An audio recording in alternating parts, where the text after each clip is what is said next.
नमस्कार दोस्तों। आपने गबन के 15वें अध्याय तक जाना कि जालपा की नई सहेली रतन, जो कि एक जाने माने वकील की पत्नी थी, उनको चाय पर बुलाने के लिए घर में किस तरह से तैयारी चल रही थी।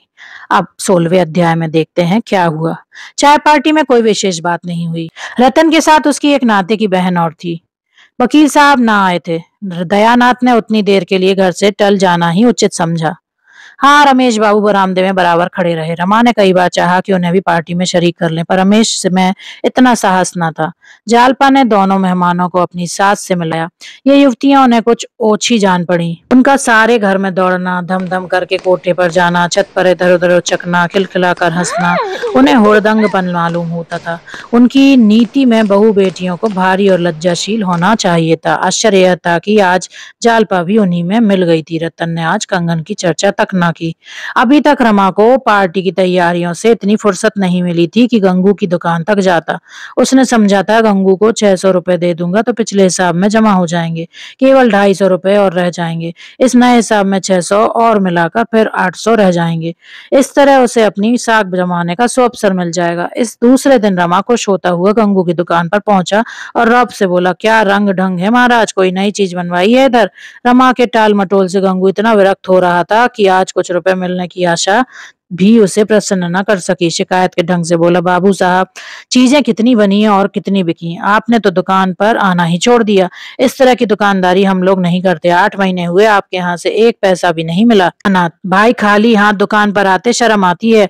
हम उन लोगों में नहीं है जिनसे तकाजा करना पड़े। आज यह 600 रुपए जमा कर लो और एक अच्छा सा कंगन तैयार कर दो। गंगू ने रुपए लेकर संदूक में रखे और बोला, बन जाएंगे।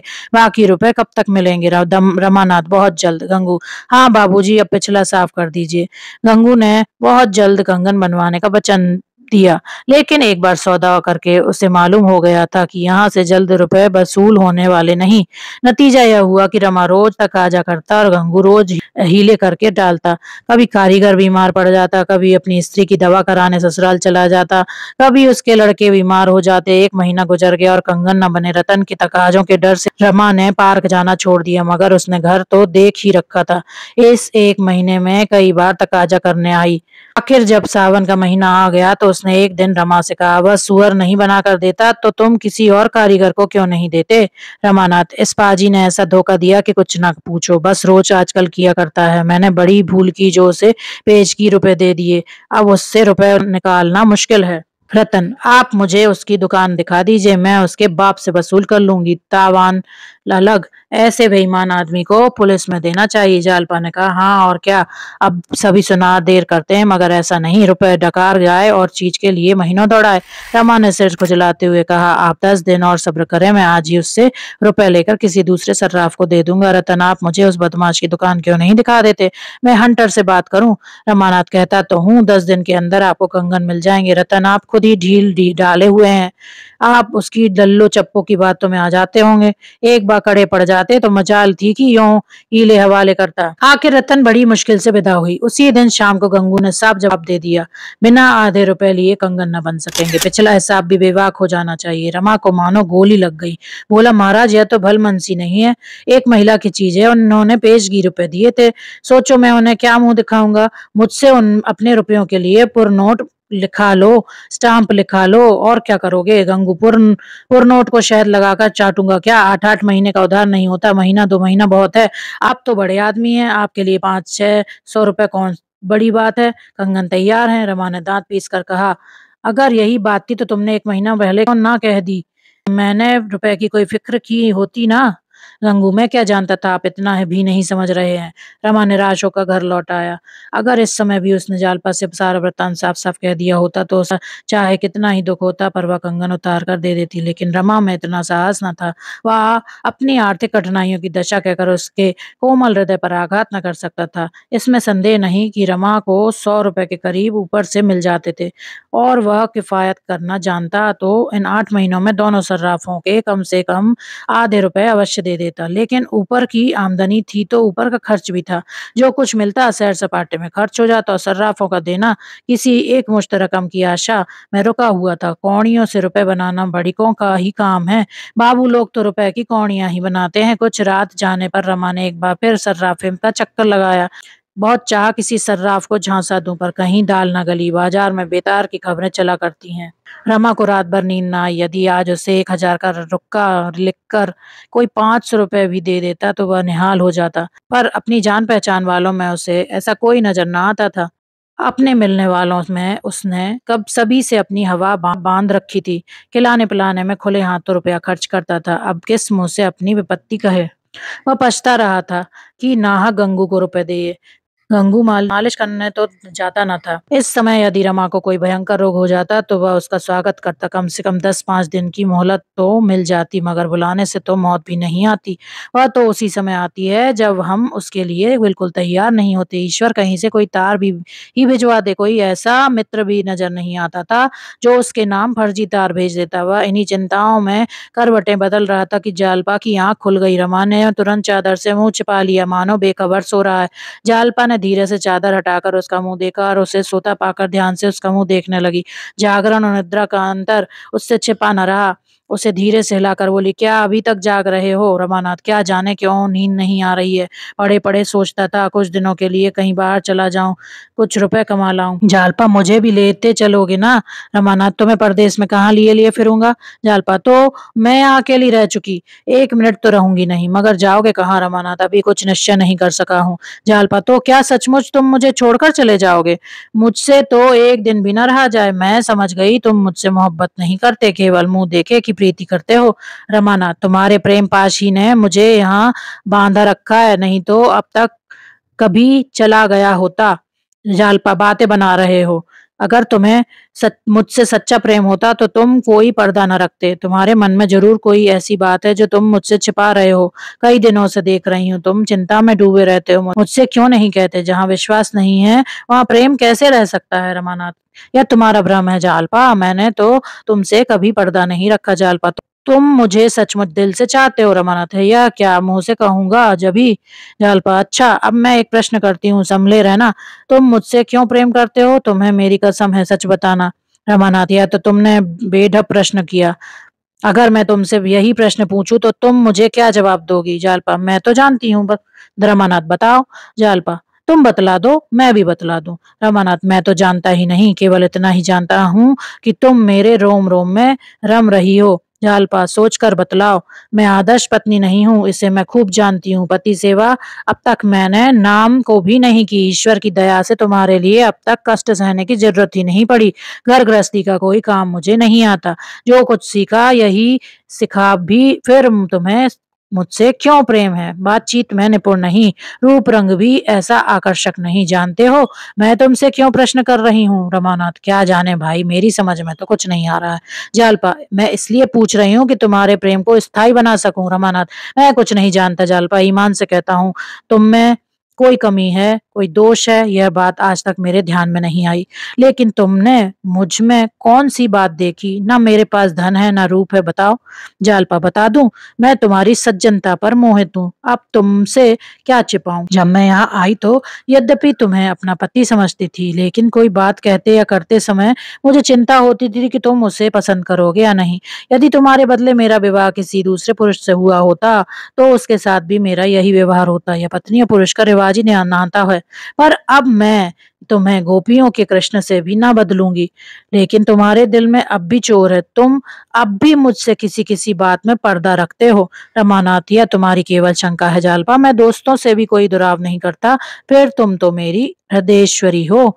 जालपा, मेरी तरफ देखकर बोलो, आंखें नीची करना मर्दों का काम नहीं है। रमा के जी में एक बार फिर आया कि अपनी कठिनाइयों की कथा कह सुनाऊं, लेकिन मिथ्या गौरव ने फिर उसकी जबान बंद कर दी। जालपा जब उससे पूछती सर्राफों को रुपए देते जाते हो या नहीं, तो वह बराबर कहता, हाँ, कुछ ना कुछ कुछ हर महीने देता जाता हूँ। पर आज रमा की दुर्बलता ने जालपा के मन में एक संदेह पैदा कर दिया था। वह उसी संदेह को मिटाना चाहती थी। जरा देर बाद उसने पूछा, सर्राफ के तो अभी सब रुपए अदा न हुए होंगे? रमानाथ, अब थोड़े ही बाकी हैं। जालपा, कितने बाकी हैं? कुछ हिसाब किताब लिखते हो? रमानाथ, हाँ, लिखता क्यों नहीं, 700 से कुछ कम ही होंगे। जालपा, तब तो पूरी गठरी है, तुमने कहीं रतन के रुपए तो नहीं दे दिए? रमा दिल में कांप रहा था, कहीं जालपा यह प्रश्न न कर बैठे। आखिर उसने यह प्रश्न पूछ ही लिया। उस वक्त भी यदि रमा ने साहस करके सच्ची बात स्वीकार कर ली होती तो शायद उसके संकटों का अंत हो जाता। जालपा 1 मिनट तक अवश्य सन्नाटे में आ जाती। संभव है क्रोध और निराशा के आवेश में 2-4 कटु शब्द मुंह से निकालती, लेकिन फिर शांत हो जाती। दोनों मिलकर कोई न कोई युक्ति सोच निकालते। जालपा यदि रतन से यह रहस्य कह सुनाती तो रतन अवश्य मान जाती, पर हाय रे आत्मगौरव! रमा ने यह बात सुनकर ऐसा मुंह बना लिया मानो जालपा ने उस पर कोई निष्ठुर प्रहार किया हो। बोला, रतन के रुपए क्यों देता? आज चाहूं तो 2-4 हजार का माल ला सकता हूँ। कारीगरों की आदत देर करने की होती ही है। सुनार की खटाई मशहूर है। बस और कोई बात नहीं। 10 दिन में तो या तो चीज ही लाऊंगा या रुपए वापस कर दूंगा। मगर यह शंका तो मैं क्यों हुई? पराई रकम भला मैं अपने खर्च में कैसे लाता? जालपा, कुछ नहीं, मैंने यूं ही पूछा था। जालपा को थोड़ी देर में नींद आ गई, पर रमा फिर उसी उधेड़बन में पड़ा। कहाँ से रुपए लाए? अगर वह रमेश बाबू से साफ साफ कह दे तो वह किसी महाजन से रुपए दिला देंगे, लेकिन नहीं, वह उनसे किसी तरह न कह सकेगा। उसमें इतना साहस न था। उसने प्रातःकाल नाश्ता करके दफ्तर की राह ली। शायद वहां कुछ प्रबंध हो जाए। कौन प्रबंध करेगा, इसका इसका उसे ध्यान न था। जैसे रोगी वैद्य के पास जाकर संतुष्ट हो जाता है, पर यह नहीं जानता मैं अच्छा हूंगा या नहीं। यही दशा इस समय रमा की थी। दफ्तर में चपरासी के सिवा और कोई न था। रमा रजिस्टर खोलकर अंकों की जांच करने लगा। कई दिनों से मीजान नहीं दिया गया था, पर बड़े बाबू के हस्ताक्षर मौजूद थे। अब मीजान दिया तो 2,500 निकले। एकाएक उसे एक बात सूझी, क्यों ना 2,500 की जगह मीजान 2,000 लिख दूं। रसीद बही की जांच कौन करता है? अगर चोरी पकड़ी भी गई तो कह दूंगा मीजान लगाने में गलती हो गई। मगर इस विचार को उसने मन में टिकने न दिया। इस भय से कहीं चित्त चंचल न हो जाए, उसने पेंसिल के अंकों पर रोशनाई उधर दी और रजिस्टर को दराज में बंद करके इधर उधर घूमने लगा। इक्की दुक्की गाड़ियां आने लगीं। गाड़ी वालों ने देखा बाबू साहब आज यहीं हैं, तो सोचा जल्दी से चुंगी देकर चुटकी पर जाएं। रमा ने इस कृपा के लिए दस्तूरी की दूनी रकम वसूल की और गाड़ी वालों ने शौक से दी, क्योंकि यही मंडी का समय था और 12-1 बजे तक चुंगी घर से फुर्सत पाने की दशा में 24 घंटे का हर्ज होता था।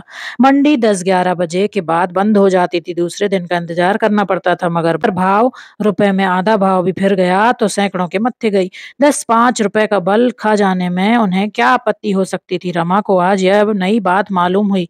सोचा, आखिर सुबह को मैं घर ही पर बैठा रहता हूँ। अगर यहाँ आकर बैठ जाऊं तो रोज 10-5 रुपए हाथ आ जाएं, फिर तो 6 महीने में यह सारा झगड़ा साफ हो जाए। मान लो रोज यह चांदी ना होगी, 15 ना सही 10 मिलेंगे, 5 मिलेंगे। अगर सुबह को रोज 5 रुपए मिल जाएं और इतने ही दिन भर में और मिल जाएं तो 5-6 महीने में मैं ऋण से मुक्त हो जाऊं। उसने दराज खोलकर फिर रजिस्टर निकाला। यह हिसाब लगा लेने के बाद अब रजिस्टर में हेर उधर कर देना उसे इतना भयंकर न जान पड़ा। नया रंग रूट जो पहले बंदूक की आवाज से चौंक पड़ता था, आगे चलकर गोलियों की वर्षा में भी नहीं घबराता। रमा दफ्तर बंद करके भोजन करने घर जाने ही वाला था कि एक विसाती का ठेला आ पहुंचा। रमा ने कहा, लौटकर चुंगी लूंगा। विसाती ने मिकैत करनी शुरू कर की। उसे कोई बड़ा जरूरी काम था। आखिर 10 रुपए पर मामला ठीक हुआ। रमा ने चुंगी ली, रुपए जेब में रखे और घर चला। 25 रुपए केवल 2-2.5 घंटों में आ गए। अगर 1 महीने भी यह औसत रहे तो पल्ला पार है। उसे इतनी खुशी हुई कि वह भोजन करने घर ना गया, बाजार से भी कुछ नहीं मंगवाया। रुपए भुनाते हुए उसे 1 रुपया कम हो जाने का ख्याल हुआ। वह शाम तक बैठा काम करता रहा। 4 रुपए और वसूल हुए। चिराग जले वह घर चला तो उसके मन पर से चिंता और निराशा का बहुत कुछ बोझ उतर चुका था। अगर 10 दिन यही तेजी रही तो रतन से मुंह चुराने की नौबत ना आएगी। भाग 17। 9 दिन गुजर गए। रमा रोज प्रातः दफ्तर जाता और चिराग जले लौटता। वह रोज यही आशा लेकर जाता कि आज कोई बड़ा शिकार फंस जाएगा, पर वह आशा न पूरी होती। इतना ही नहीं, पहले दिन की तरह फिर कभी भाग्य का सूर्य न चमका। फिर भी उसके लिए कुछ कम श्रेय की बात नहीं थी कि 9 दिनों में ही उसने 100 रुपए का जमा कर लिए थे। उसने 1 पैसे का पान भी न खाया था। जालपा ने कई बार कहा, चलो कहीं घूम आवें, तो उसे भी उसने बातों में ही टाला। बस कल का दिन और था। कल आकर रतन कंगन मांगेगी तो उसे वह क्या जवाब देगा। दफ्तर से आकर वह इसी सोच में बैठा हुआ था। क्या वह 1 महीना भर के लिए और न मान जाएगी? इतने दिन वह और न बोलती तो शायद वह उससे ऊरण हो जाता। उसे विश्वास था कि मैं उससे चिकनी चुपड़ी बातें करके राजी कर लूंगा। अगर उसने जिद की तो मैं उससे कह दूंगा सर्राफ रुपए नहीं लौटाता। सावन के दिन थे, अंधेरा हो चला था। रमा सोच रहा था रमेश बाबू के पास चलकर 2-4 बाजियां खेल आऊं, मगर बादलों को देख देख रुक जाता था। इतने में रता ना पहुंची। वह प्रसन्न न थी, उसकी मुद्रा कठोर हो रही थी। आज वह लड़ने के लिए घर से तैयार होकर आई है और मुरब्बत और मुलाहजे की कल्पना को भी कोसों दूर रखना चाहती है। जालपा ने कहा, तुम खूब आई, आज मैं भी जरा तुम्हारे साथ घूम आऊंगी। और इन्हें काम के बोझ से आजकल सिर उठाने की भी फुर्सत नहीं है। रतन ने निष्ठुरता से कहा, मुझे आज तो जल्द घर लौट जाना है, बाबूजी को कल की याद दिलाने आई हूँ। रमा उसका लटका हुआ मुंह देखकर ही मन में सहम रहा था। किसी तरह उसे प्रसन्न करना चाहता था। बड़ी तत्परता से बोला, जी हाँ, खूब याद है, अभी सर्राफ की दुकान से चला आ रहा हूँ। रोज सुबह शाम घंटे भर हाजिरी देता हूँ, मगर इन चीजों में समय बहुत लगता है। दाम तो कारीगरी के हैं, मालियत देखिए तो कुछ नहीं, 2 आदमी लगे हुए हैं, पर शायद अभी 1 महीने से कम में चीज तैयार ना हो पर होगी लाजवाब, जी खुश हो जाएगा। पर रतन जरा भी न पिघली, तिनक कर बोली, अच्छा अभी महीना भर और लगेगा? ऐसी कारीगरी है कि 3 महीने में पूरी ना हुई? आप उससे कह दीजिएगा मेरे रुपए वापस कर दे। आशा के कंगन देवियां पहनती होंगी, मेरे लिए जरूरत नहीं। रमानाथ, 1 महीना न लगेगा, मैं जल्दी ही बनवा दूंगा। 1 महीना तो मैंने अंदाजन कह दिया था, अब थोड़ी ही कसर रह गई है। कई दिन तो नगीने तलाश करने में लग गए। रतन, मुझे कंगन पहनना ही नहीं है भाई, आप मेरे रुपए लौटा दीजिए बस। सुनार मैंने भी बहुत देखे हैं, आपकी दया से इस वक्त भी 3 जोड़े कंगन मेरे पास होंगे, पर ऐसी धांधली कहीं नहीं देखी। धांधली के शब्द पर रमा तिलमिला उठा। धांधली नहीं, मेरी हिमाकत कही है। मुझे क्या जरूरत थी कि अपनी जान संकट में डालता? मैंने तो पेशगी रुपए इसलिए दे दिए कि सुनार खुश होकर जल्दी से बना देगा। अब आप रुपए मांग रही हैं, सर्राफ रुपए नहीं लौटा सकता। रतन ने तीव्र नजरों से देखकर कहा, क्यों? रुपए क्यों ना लौटाएगा? रमानाथ, इसलिए कि जो चीज आपके लिए बनाई है उसे वह कहाँ बेचता फिरेगा? संभव है साल 6 महीने में बिक सके। ये सबकी पसंद एक सी तो नहीं होती। रतन ने त्योरियां चढ़ाकर कहा, मैं कुछ नहीं जानती, उसने देर की है, उसका दंड भोगे। मुझे कल या तो कंगन ला दीजिए या रुपए। आपसे यदि सर्राफ से दोस्ती है, आप मुलाहिजे हैं और मुरब्बत के सबब से कुछ ना कुछ कह सकते हो, तो मुझे उसकी दुकान दिखा दीजिए। नहीं आपको शर्म आती हो तो उसका नाम बता दीजिए, मैं पता लगा लूंगी। वाह, अच्छी दिल लगी, दुकान नीलाम करा दूंगी, जेल भिजवा दूंगी। इन बदमाशों से लड़ाई के बगैर काम नहीं चलता। रमा अप्रतिभ होकर जमीन की ओर ताकने लगा। वह कितनी मनहूस घड़ी थी जब उसने रतन से रुपए लिए, बैठे बैठे विपत्ति मोल ली। जालपा ने कहा, सच तो है, इन्हें क्यों नहीं सर्राफ की दुकान पर ले जाते? चीज आंखों से देखकर इन्हें संतोष हो जाएगा। रतन, मैं अब चीज लेना ही नहीं चाहती। रमा ने कांपते हुए कहा, अच्छी बात है, आपको रुपए कल मिल जाएंगे। रतन, कल किस वक्त? रमानाथ, दफ्तर से लौटते वक्त लेता आऊंगा। रतन, पूरे रुपए लूंगी, ऐसा ना हो कि 100-200 रुपए ले देकर टाल दे। रमानाथ, कल आप अपने सब रुपए ले जाइएगा। यह कहता हुआ रमा मर्दाने कमरे में आया और रमेश बाबू के नाम पर रुक्का लिखकर गोपी से बोला, इसे रमेश बाबू के पास ले जा, जवाब लिखाते आना। फिर उसने एक दूसरा रुक्का लिखकर विशंबर दास को दिया कि माणिक दास को दिखाकर जवाब लाए। विशंबर ने कहा, पानी आ रहा है। रमानाथ, तो क्या सारी दुनिया बह जाएगी? दौड़ते हुए आओ। विशंबर, और वह जो घर पर ना मिले?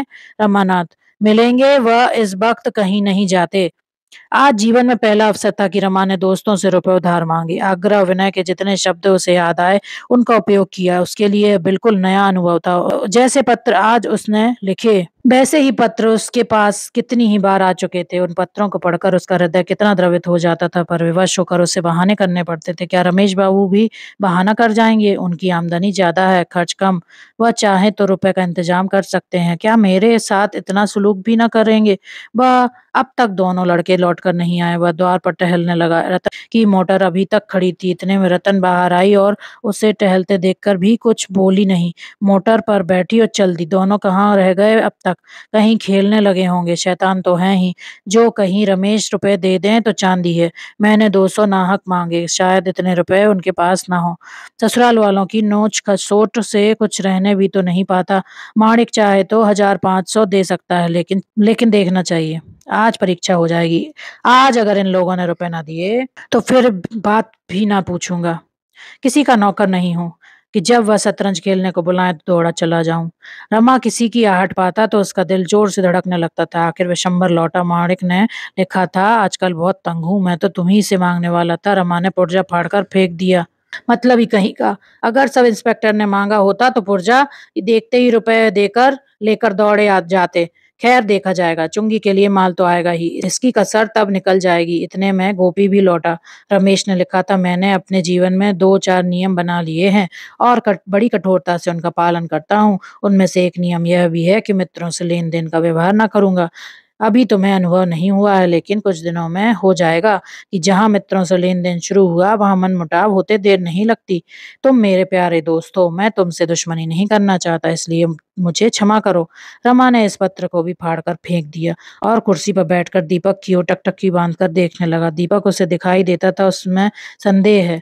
इतनी ही एकाग्रता से वह कदाचित आकाश की काली अभेद मेघ राशि की ओर ताकता। मन की एक दशा वह भी होती है जब आंखें खुली होती हैं और कुछ नहीं सूझता, कान खुले रहते हैं और कुछ नहीं सुनाई देता।